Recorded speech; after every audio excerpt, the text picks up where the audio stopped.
दोस्तों, मैं अमित कुमार और आप देख रहे हैं योर केमिस्ट्री टीचर। मेरे प्यारे बच्चे, आपका कल ही एग्जाम है, उसके लिए हम लोग सब कुछ की तैयारी करा चुके थे। आपको 5 नंबर 2 नंबर का बात हो या ऑब्जेक्टिव हो, सभी चीज़ को करा दिए थे। मेरे प्यारे बच्चे, आपके लिए एक जो बहुत सारी डिमांड था कि सर आप मॉडल सेट नहीं करवाए थे, वो भी चलिए आज आपको क्विक रिवीजन करा देते हैं। आप थोड़ा सा स्पीड बढ़ा लीजिएगा वीडियो का, जिससे क्या होगा, आपको देखने में सुनने में आसानी होगा। क्या होगा, केवल एक बार सुन लीजिएगा ना कि जो इससे देख रहे हैं कि जो फिजिक्स का एग्जाम था, इसमें भी आपको देखने के लिए मिला कि 4 से 5 जो ऑब्जेक्टिव क्वेश्चन था मॉडल सेट का ही था।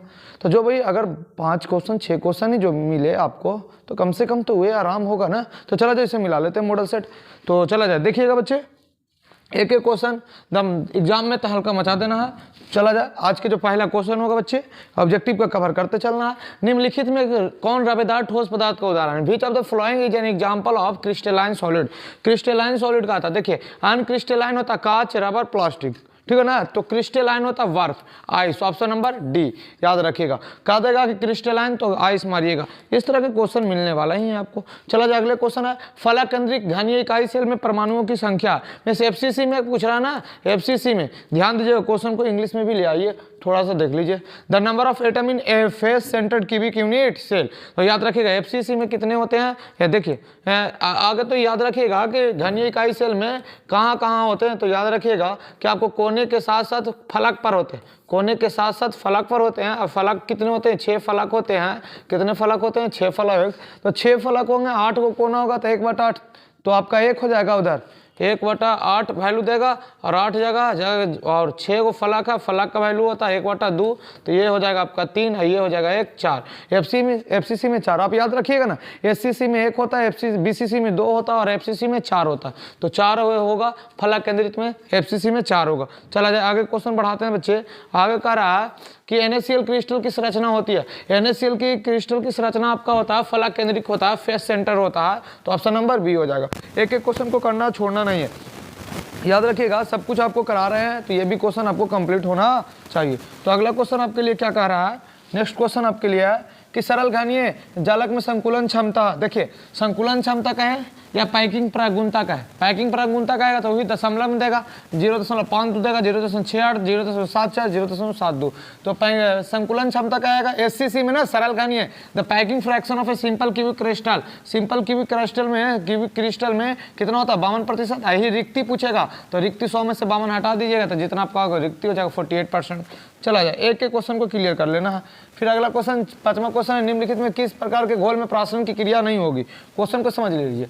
इन which of the following type of solution the process of osmosis will not take place? किसमें ऑस्मोसिस नहीं होगा? तो याद रखिएगा आइसोटोनिक विलयन में, आइसोटोनिक सॉल्यूशन में दोनों का प्राशन दाब समान होता है, जिससे ऑस्मोसिस की क्रिया नहीं होती है। तो चला जाए, एक एक क्वेश्चन को करना है बच्चे। अगला क्वेश्चन आपके लिए है, किसी तनु विलयन के बाद दब के अपेक्षित अवनमन विलयन में उपस्थित आप वाष्पशील विलय के मोल प्रवाह के बराबर होता है, इस कथन को कहते हैं। कहने का मतलब आप इसको शॉर्ट में RLVP भी बोल सकते हैं। The relative lowering of vapour pressure of a solution containing a non volatile solute is directly proportional to the mole fraction of solute. This statement is known as, आपको पढ़ाया गया था, रॉबेल चाचा का नियम था। रॉबेल चाचा का नियम था मींस रॉल्ट का नियम था। तो ऑप्शन नंबर सी हो जाएगा बच्चे, रॉल्ट का नियम। मोल प्रभाज के समानुपाती कहेगा तो रॉल्ट के नियम में चल जाइएगा, ऑप्शन नंबर सी। एक एक क्वेश्चन को करा रहे हैं बच्चे, आपको दम करना है। एक विलय जिसका विलयन में संयोजन या वियोजन नहीं होता, उसके बाउंड ऑफ गुणांक होता है। देखिए यहाँ पर से 2 चीज याद रख के जाइएगा। यहाँ पर एक होगा संयोजन की केस आपको मिलेगा, एक कहेगा कि संयोजन हो रहा है, एक का है आपके वियोजन हो रहा है, एक का है न संयोजन हो न वियोजन हो। देख लीजिएगा। 7वां क्वेश्चन बहुत इंपॉर्टेंट है, the want of factor for a solute which does not dissociated of the dissociated और एसोसिएटेड इन सॉल्यूशन।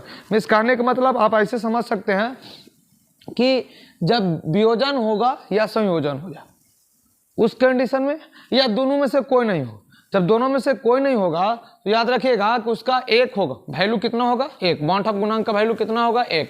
तो इसका तो 1 हो गया। और यही आपको कहेगा वियोजन। अगर आपको वियोजन कहेगा तो 1 से अधिक, संयोजन कहेगा तो 1 से कम। संयोजन खाली कहा था कि संयोजन होता तो 1 से कम, और वियोजन हो रहा तो 1 से अधिक। इस तरह से आप याद रख सकते हैं। चला जाए, आगे पॉइंट समझिएगा। कुछ नहीं होगा तो 1 के बराबर होता है। द्रवित NaCl, देखो NaCl, द्रवित NaCl में आप याद रखिएगा Na को तोड़िएगा कुछ आ जाएगा प्लस और Cl को तोड़िएगा तो माइनस। ये लड़का जाएगा लड़की के साथ, लड़की के लिए आपको क्या यूज होगा यहाँ पर कैथोड, और Cl के लिए कौन लेकर जाएगा लड़की, लड़की है तो लड़का एनोड। इस तरह से आपको बताया गया होगा क्लास में कैथोड और एनोड। तो अब क्वेश्चन को समझिए, जलीय विलयन नहीं है, याद रखिएगा द्रवित केवल NaCl का। वैद्युत अपघटन से कैथोड पर निम्नलिखित में कौन मुक्त, कैथोड पर तो sodium plus, option number B याद रखिएगा sodium. Which one of the following is deposited cathode, तो याद रखिए कैथोड पर मेटल आपको धातु प्राप्त होगा, धातु प्राप्त होगा तो Na हो जाएगा। इस तरह से आप क्वेश्चन को याद रखिएगा, एक एक क्वेश्चन को क्लियर कर लीजिए और थोड़ा जल्दी में आप देख लीजिए इसे, जिससे आपको क्वेश्चन जो आया ऑब्जेक्टिव, इससे ज़्यादा कल भी आपको ऑब्जेक्टिव करवाए थे, ऑब्जेक्टिव तो गर्दा करा दिए यूट्यूब पर। आप देख लीजिए ना, पूरे प्ले लिस्ट बना दिए ना, आप देख लीजिए चैप्टर वाइज बनाया, वो उससे ज़्यादा नहीं आएगा। फ्राइडे के विद्युत विच्छेदन के प्रथम नियम को निरूपित करने के लिए देखिए 5 नंबर में बन सकता है फ्राइडे का नियम, याद रखिएगा फ्राइडे का नियम 5 नंबर में बन सकता है बच्चे आपको, कि फ्राइडे के प्रथम एवं द्वितीय नियम को लिखे। तो प्रथम नियम में क्या था, इलेक्ट्रॉन पर मुक्त होने वाले पदार्थ की मात्रा आवेश की समानुपाती होता है। दूसरा में क्या था, दूसरा में अगर हम लोग उसे श्रेणी क्रम में जोड़ कर रखेंगे तो इलेक्ट्रॉन पर मुक्त होने वाले पदार्थ की मात्रा तुल्यंकी भार के समानुपाती होता है। दोनों याद करके जाइएगा, 5 नंबर में आएगा, फिगर के साथ एक्सप्लेन कर लीजिएगा, प्रूफ कर दीजिएगा, वहां पर गर्दा के साथ कर देना। तो क्या क्वेश्चन कर रहा है फ्राइडे, हाँ तो CGT होता है m बराबर होता है आपको ZDCT, लेकिन यहाँ पर दिया CJT, चलो ऑप्शन नंबर बी होगा, कोई दिक्कत नहीं इसमें। चलो इसी तरह से एक क्वेश्चन देख लेना है। अगला करा है, निम्नलिखित में कौन सी अभिक्रिया एनोड पर संभव नहीं है। देखिए एनोड पर सबसे पहला पॉइंट, एनोड पर होता है ऑक्सीकरण। एनोड पर क्या होता है बच्चे, एनोड पर होता है ऑक्सीकरण। तो एनोड पर होगा ऑक्सीकरण और कैथोड पर होगा अवकरण। तो हमको करा कि एनोड पर संभव नहीं है, कौन जो है एनोड पर नहीं होगा, तो एनोड पर कौन नहीं होगा, तो आप खोज लीजिए। आपके लिए इस क्वेश्चन को रख रहे हैं कि ऑक्सीकरण, देखना क्या करा, निम्नलिखित में कौन सी अभिक्रिया एनोड पर संभव नहीं है, तो एनोड पर ऑक्सीकरण ना कैथोड पर क्या आपका अवकरण। तो इस तरह से आप खोज लीजिएगा कहाँ पर इसमें ऑक्सीकरण संभव नहीं है। तो आप देखिए सब तो रिडक्शन ही होगा, सभी रिडक्शन ही है, 2 से 3 हो गए रिडक्शन है, या आपको देखिए इलेक्ट्रॉन रिडक्शन, इनमें से कोई नहीं, डी हो जाएगा आपके लिए। चला जाए एक एक क्वेश्चन को देख लीजिए। अगला क्वेश्चन का, निम्नलिखित में किस वैद्युत अपघट के विलयन के विशिष्ट चालकता सबसे कम होता है। अच्छा, विद्युत अपघट के लिए विशिष्ट चालकता में कापा पूछ रहा है, तो कापा आप याद रखिएगा कि सुन लो, कापा जो होगा ना आपका, कापा बढ़ेगा कब, जो नॉर्मेलिटी बढ़ेगा, एकदम क्वेश्चन आएगा जिसका नॉर्मेलिटी कम होगा उसका कापा भी कम होगा, जिसका नॉर्मेलिटी ज्यादा होगा उसका कापा भी ज्यादा होगा। कहने का मतलब वैद्युत अपघट के लिए विशिष्ट चालकता का मान सबसे कम किसकी होगी, जिसकी नॉर्मलता सबसे कम होगी। तो देख सबसे कम खोज, सबसे कम ये भी नहीं, ये भी नहीं, ये भी नहीं, ऑप्शन नंबर बी याद रखिएगा। नॉर्मेलिटी कम तो विशिष्ट चालकता कम, याद रखिएगा, कापा भी कम होता है।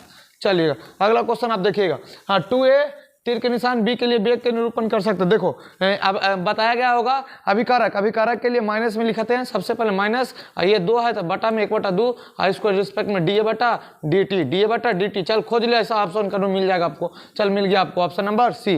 तो जी इस तरह के रहेगा, तो आप बना सकते हैं। जो भी क्वेश्चन है बच्चे छोड़ना नहीं है एकदम। और एक चीज याद रखिए, सभी क्वेश्चन को पढ़ के बनाइए। 35 क्वेश्चन बनाना है भाई, 35 ज्यादा नहीं। चलिए अगला क्वेश्चन आपके लिए, किसी अभिक्रिया के वेग इस तरह निम्नलिखित में किस पर निर्भर करता है। Means the rate of constant of A reaction depends upon which of the following. करने का मतलब, तो सबसे पहले एक चीज याद रखिएगा, सबसे पहले मास पर तो करता नहीं है, टाइम पर करता नहीं है, वेट पर करता नहीं है, टेम्परेचर पर करता, ताप पर निर्भर करता, ताप दाब पर करता है, याद रखिएगा। ताप यहाँ पर ऑप्शन हो गए।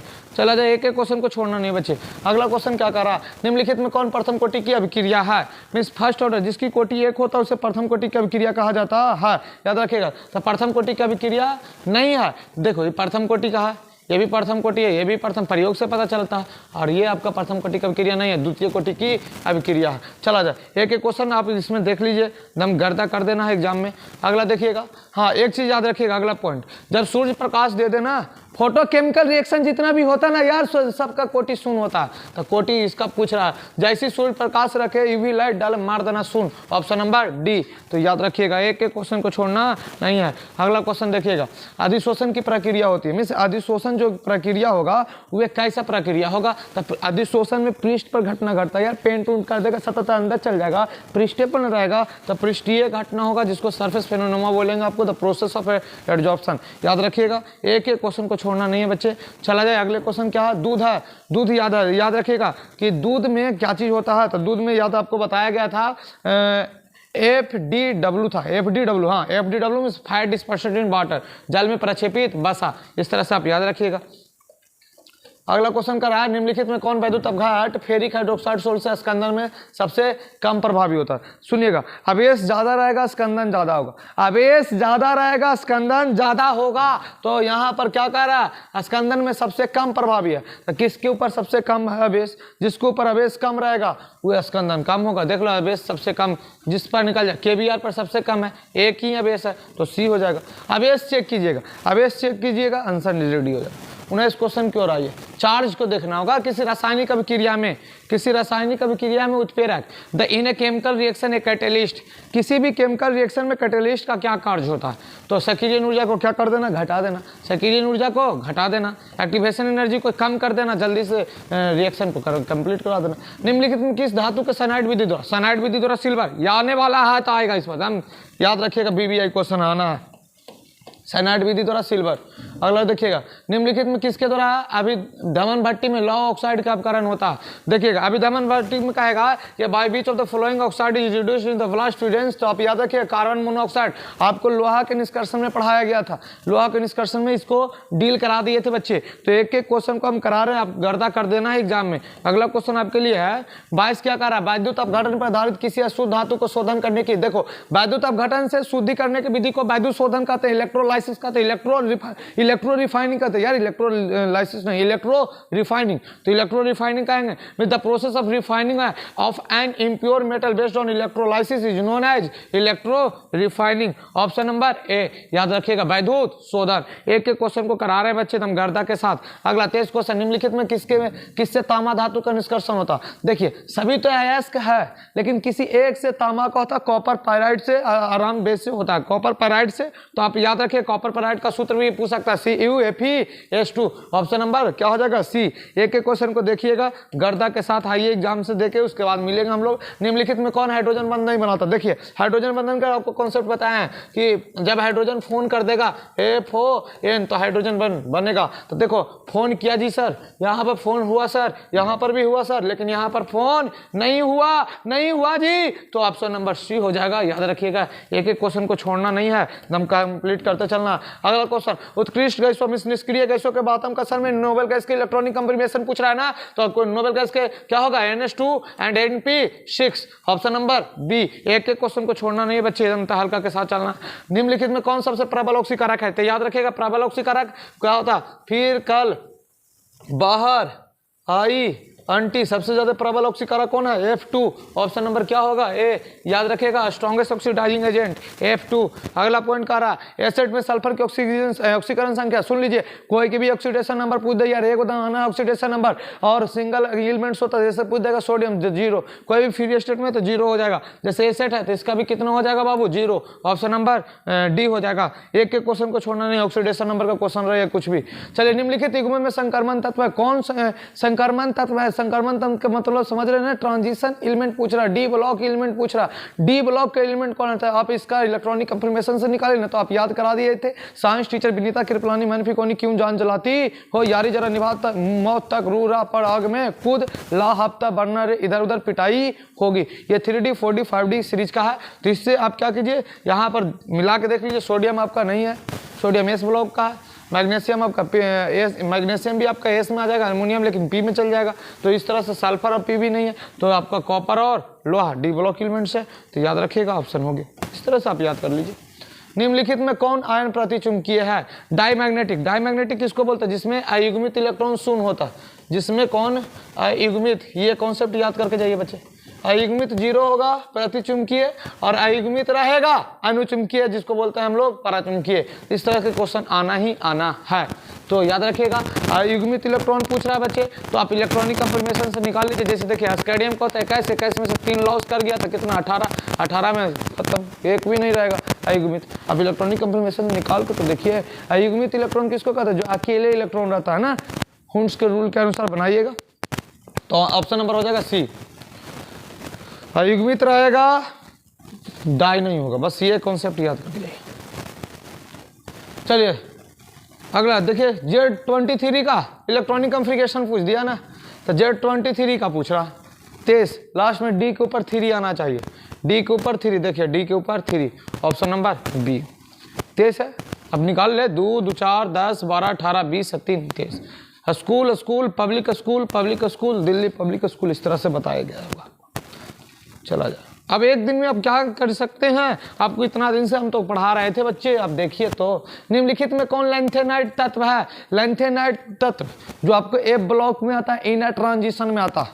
इनर ट्रांजिशन कहेगा तो एफ ब्लॉक आपका जीडी है, इनर ट्रांजिशन है। चलिएगा एक एक क्वेश्चन को कवर कर रहे हैं। KMnO4 में देखिए ऑक्सीकरण संख्या निकाल लीजिए, सीख जाइए। K का 1 होता है, जिसका पूछा उसको x मान लीजिए। ऑक्सीजन का -2 गुना 4 बराबर 0, 1 जोड़ x माइनस 8 बराबर 0, x माइनस 7 बराबर 0, x बराबर +7। लीजिए ऑप्शन जहाँ होगा मार लीजिए, ऑप्शन नंबर सी। एक एक क्वेश्चन करना यार, आपको वहाँ बनाना 35 क्वेश्चन है, तो आप आराम से शांतिपूर्वक दिमाग लगाकर आप क्वेश्चन पढ़िए, क्वेश्चन को बनाइए, जो बन रहा दम जिस पर कॉन्फिडेंस आपका है उस क्वेश्चन को टच कीजिए। 2 नंबर में भी वही हाल कीजिए मेरे प्यारे बच्चे, कि आप जो आपको ज़्यादा अच्छा से उससे अच्छे से लिखिए, फाइल लिखिए, सुंदर पूर्वक लिखिए। बाकी तो है आपको पढ़ाया गया है, आप लिखिएगा, मन से लिखिएगा।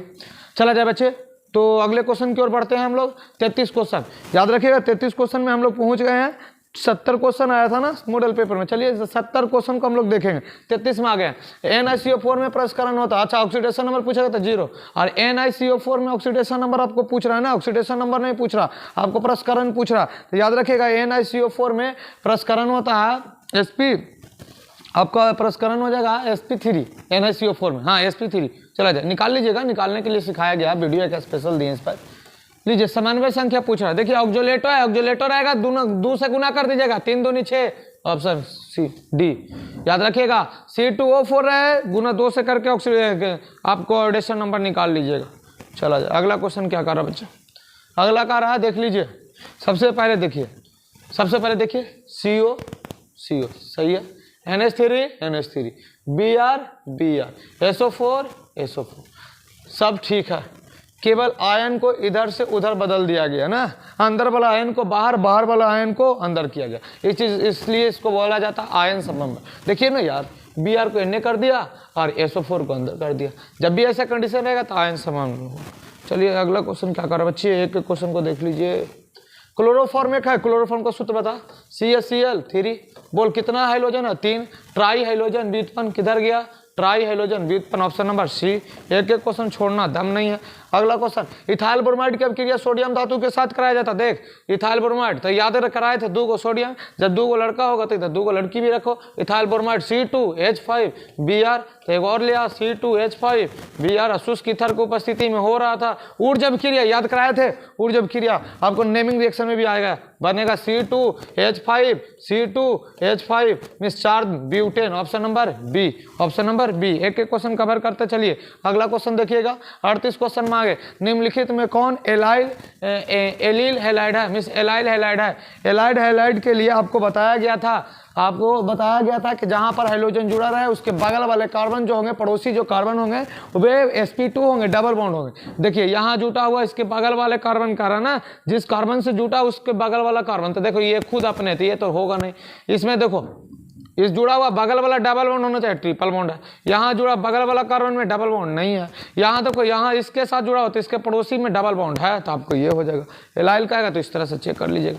तो अगला क्वेश्चन का रहा है तो 80 हो जाएगा इसका। अब क्रिया देखो क्वेश्चन को समझिएगा। 39 में हम लोग पहुंच गए हैं कि क्या कर रहा है कि C2H5OH HX, ये ZnX2 है जो ल्यूकस रिजेंट है, C2H5X के लिए हाइड्रोजन अम्ल किया। तो सबसे ज्यादा देखो ये SN2 का रिएक्शन है, SN2 में सबसे ज्यादा जो जिसका आकार बड़ा होता था, आकार किसका बड़ा होगा, आकार किसका बड़ा होगा भाई, HI का बड़ा होगा, उसके बाद HBr का होगा। लो ना HI HBr को तो है नहीं। चलो एक एक क्वेश्चन टच कर लो। अगला क्वेश्चन क्या कर रहा भाई, जब इथाइल क्लोराइड को AgCN के साथ गर्म करते हैं, इथाइल क्लोराइड को भाई AgCN से C2H5Cl को AgCN के साथ रिएक्शन कराया जाता है। तो याद रखिएगा यहाँ से आपको बाहर तो निकलेगा AgCl, बाहर में निकलेगा AgCl, तो बन जाएगा इथाइल आइसोसाइनाइड, इथाइल आइसोसाइनाइड। चला जाए अगला क्वेश्चन, निम्नलिखित में किसका द्विध्रुव गुण सबसे अधिक होता है? सबसे ज्यादा द्विध्रुव गुण किसका अधिक होता है? तो CH3Cl का, CH3Cl का ऑप्शन नंबर ए हो जाएगा। ईथर में ऑक्सीजन का क्या पूछ दिया है? परस्करण। चला जाए कोई बात नहीं। The hybridization of central oxygen in ether, ROR, ये है ईथर। अब इसके पास दो लोन पेयर भी तो है यार, इसके पास दो लोन पेयर भी तो है, तो 1 सिग्मा 2 सिग्मा 3, ये लोन पेयर 2 गो, तो 2 + 2 बराबर 4, 4 पर sp3 यार, sp3 हो जाएगा ऑप्शन नंबर सी। चला जाए अगला क्वेश्चन क्या कह रहा है? फॉर्मल्डिहाइड CH3 MgBr के साथ अभिक्रिया कर क्या बनाता है? देख लीजिए, ये आपको पढ़ाया गया था जिसमें सबसे पहले योगशील यौगिक का निर्माण होता था। तो ये वाला रिएक्शन आप याद रखिएगा, बताए थे आपको। तो इसमें अल्कोहल का निर्माण होता है, फॉर्मल्डिहाइड। देखो ये HC≡O, ये H, और इसके साथ CH3 MgBr, ये जैसे अटैक करेगा वो यहाँ से टूटेगा HCO, और इसके साथ एक आ जाएगा MgBr, और इधर आ जाएगा H, और इधर चल जाएगा CH3। इसको हाइड्रोलाइसिस करा दीजिए, OH और इधर H, तो बन जाएगा CH3। देख लो, फिर C, 2 गो H है, CH2, फिर OH, बाहर में निकल गया Mg के साथ एक Br, और एक आपको निकल गया OH, तो आपको आंसर हो जाएगा CH3। देख लो C2 हो जाएगा, 3 2 5 हो जाएगा, OH हो जाएगा ऑप्शन नंबर ए। एक एक क्वेश्चन को कर दीजिए दम तहलका के साथ। अगला क्वेश्चन कर रहा है, IPSC नाम पूछ रहा है भाई, ले 1 2 3, 2 में OL लगल है, 2 प्रोपेनॉल हो जाएगा ऑप्शन नंबर बी। चला जाए एक एक क्वेश्चन को देखिए, एक एक क्वेश्चन को देखना। प्राइमरी अल्कोहल का ऑक्सीकरण के बाद, देख अल्कोहल का ऑक्सीकरण होता है तो सबसे पहले एल्डिहाइड बनता है, एल्डिहाइड का ऑक्सीकरण से क्या बनता है? Carboxylic acid. तो पहला यौगिक पूछ रहा है एल्डिहाइड, ऑप्शन नंबर डी हो जाएगा, ऑप्शन नंबर डी। एक एक क्वेश्चन को कवर करते चलिए। 46 क्वेश्चन देख लीजिए, 46 क्वेश्चन में आ गए। निम्नलिखित में कौन लुकस अभिकर्मक है? ये इंपॉर्टेंट क्वेश्चन बन रहा है, याद रखिएगा। निम्नलिखित में कौन लुकस है? तो आपको पढ़ाया गया है आंध्र ZnCl2 और सांद्र HCl means anhydrase ZnCl2 and concentrated HCl, option number हो जाएगा ए। एक एक क्वेश्चन को तहलका मचा देना बच्चे। और अगले क्वेश्चन, परिशोधित स्पिरिट में रहता है मींस रेक्टिफाइड स्पिरिट में 95% रहता है बाबू, 95.5% इथाइल अल्कोहल रहता है, ऑप्शन नंबर बी। एक एक क्वेश्चन को तहलका कर देना। अगला क्वेश्चन क्या कर रहा है? एल्डिहाइड और कीटोन का समान सूत्र होता है। एल्डिहाइड का एक एग्जांपल ले लो, HCHO ले लिए, तो बोलो कार्बन को मैंने एक और ले लो ना भाई, लो C2H5CHO को भी ले लो, तो देख कार्बन 2 है 1 3, ठीक है, 5 है 1 6, ठीक है, फिर O, यहाँ पर भी देख CH2O, तो क्या कार्बन को N मानेगा तो हाइड्रोजन हो जाएगा 2N, और वो CnH2NO, CnH2NO, option number B. इस तरह से आप याद रखिएगा, रटने का जरूरत इसको नहीं है, जाइए वहाँ बनाइए, आँख मूंद के जब आएगा ये सब क्वेश्चन तो बन जाना चाहिए। 49 में आगे बच्चे एक एक क्वेश्चन को करा रहे हैं, सभी क्वेश्चन को आपको करा के ही छोड़ेंगे। 49, निम्नलिखित में किसके साथ खनिजारो अभिक्रिया? खनिजारो अभिक्रिया कौन देता है? जिसमें अल्फा हाइड्रोजन नहीं रहता। तो अल्फा हाइड्रोजन किसमें नहीं है बच्चे? अल्फा हाइड्रोजन, देखो अल्फा हाइड्रोजन एल्डिहाइड में, इसमें option number B. Alpha hydrogen और बीटा गामा सब पढ़ा चुके हैं। CH3CHO का नाम पूछ रहा है, ऐसे इसका नाम एस्टल्डिहाइड होता है। लेकिन देखो के कार्बन है, दो के लिए क्या लिखेंगे? ईथ लगाएंगे ए ना, जोड़ेंगे एल, इथेनल। ये लीजिए ऑप्शन नंबर बी। एक एक क्वेश्चन करा रहे, 50 क्वेश्चन पहुंचा दिए बच्चे। अगला क्वेश्चन कर रहा है कार्बोक्सिलिक, देख ले यहाँ पर सभी को देख, ये आपका क्या है भाई? कीटोन। ये क्या है? एल्डिहाइड। याद रखिएगा आएगा। ये क्या है भाई? एसिड। ये क्या है छोटू? ईथर। जो पूछे कोची पूछ रहा है? कार्बोक्सिलिकम। कार्बोक्सिलिकम का ऑप्शन नंबर डी। जो पूछ दे ना यार, अल्कोहल कहेगा तो OH, अल्कोहल कहेगा तो OH। अगला क्वेश्चन क्या कर रहा है? निम्नलिखित में किसके साथ मोनोकार्बोक्सिलिकम क्रियाशील संयोजकता प्रदर्शित करता है? तो एसिड जो है ईस्टर के साथ, एसिड ईस्टर, नाम भी अच्छा लगेगा बोलने में ना, ईस्टर के साथ, याद रखिएगा। एक एक क्वेश्चन को करा रहे हैं। 53 क्वेश्चन के पास पहुंच गए हम लोग। निम्नलिखित में कौन प्राइमरी अमीन मिस पी अमीन? देख लो पी अमीन किसको कहते हैं? RNH2 को पी अमीन कहते भाई। RNARH को बोलते हैं एस अमीन, RNRR को बोलते हैं टी अमीन। 3 डिग्री, 1 डिग्री, 2 डिग्री, 3 डिग्री। तो प्राइमरी अमीन कह रहा RNH2, कोई भी आपसे पूछ सकता है, याद रखिएगा इस बात को। अगला क्वेश्चन कर रहा हम लोग को, मिथाइल अमीन को क्लोरोफॉर्म और अल्कोहलिक KOH के साथ, याद रखिएगा जब पी अमीन को क्लोरोफॉर्म तथा अल्कोहलिक KOH के साथ अभिक्रिया कराया जाता है तो कार्बाइल अमीन बनता है, और इस अभिक्रिया को कार्बाइल अमीन अभिक्रिया कहा जाता है। आपको पढ़ाया है, नेमिंग रिएक्शन बहुत इंपॉर्टेंट है। जब पी अमीन को क्लोरोफॉर्म तथा अल्कोहलिक KOH के साथ गर्म किया जाता है तो कार्बाइल अमीन का निर्माण होता है, और इस अभिक्रिया को हम लोग क्या बोलते हैं? कार्बाइल अमीन अभिक्रिया बोलते हैं, याद रखिएगा। तो ऑप्शन नंबर हो जाएगा कार्बाइल अमीन कौन है? CH3NC। चलिए अगला क्वेश्चन की ओर चलते हैं। ट्राई मिथाइल अमीन है, वाह ट्राइमिथाइल CH3, ये ट्राइमिथाइल देख ले भाई, NCH3 NCH3 NCH3, बोले 1 2 3 3 टर्सरी अमीन, चला जाए टर्सरी अमीन, 3 डिग्री अमीन इसी को बोलते हैं ना। चला जाए अगला क्वेश्चन क्या कह रहा है, निम्नलिखित में किसका एल्किलीकरण संभव है। मिस कहने का मतलब alkylation is possible for which of the following, alkylation किसके लिए संभव हो सकता है, तो प्राइमरी अमीन के लिए, प्राइमरी अमीन के लिए, क्योंकि इसमें अमीन एक ही एल्काइल रहता है तो इसको एल्काइलेशन कर सकते हैं हम लोग। चला जाए अगले क्वेश्चन आपके लिए क्या है भाई, आणविक सूत्र C4H11N के द्वारा कितने प्राइमरी अमीन संभव है। प्राइमरी अमीन का मतलब इसको इस तरह से आप बनाइए, देखिए CH3 CH2 और CH2 और NH2, कितने कार्बन है, अच्छा चलिए एक और बनाइए CH2 NH2, देखिए प्राइमरी अमीन हो गया, 1 2 3 4, 3 2 5 2 7 2 9 2 11। इस तरीके से कितने स्ट्रक्चर बन सकते हैं, तो इसका 4 बनेगा, बना के देख सकते हैं 4 बनता है। अगले क्वेश्चन आपका कह रहा है